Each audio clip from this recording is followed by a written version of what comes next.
Combien de personnalités n'ont pas été tuées par les réseaux sociaux, bien que vivantes? Quand l'ordre social vient à prendre un coup, les fausses nouvelles, fausses ou fake news sont pointées du doigt. Dans le contexte béninois, comme ailleurs, les fake news sont des pilules empoisonnant la démocratie. L'information politique manipulée paraît juste et est largement diffusée sur les réseaux sociaux.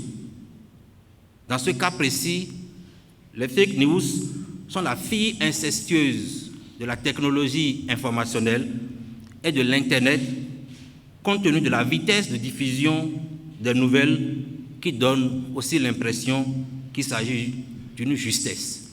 Sous forme écrite, audio, vidéo ou photomontage, la publication de fake news est punie. En organisant cette conférence publique, le groupe de réflexion alternative et perspective GRAP se préoccupe de la paix au Bénin. Le danger donc des fake news, c'est par exemple c'est ce qui s'est passé ce week-end et tout le monde a pris peur pour aller voter. Le danger, c'est que c'est la panique. Et comme on a beaucoup de gens qui sont illettrés, ils croient ce qu'on leur dit sans réfléchir et puis ils agissent. Nous allons d'abord dire dans un premier temps que la liberté d'expression ne peut pas être considérée comme une liberté totale sans limite.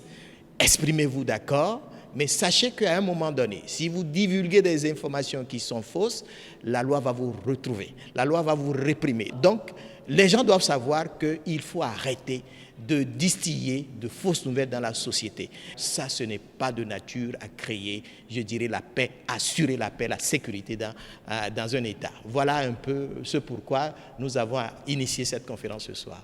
S'abstenir de divulguer une information dont la source est douteuse reste l'une des solutions face au phénomène de fake news qui prend de l'ampleur.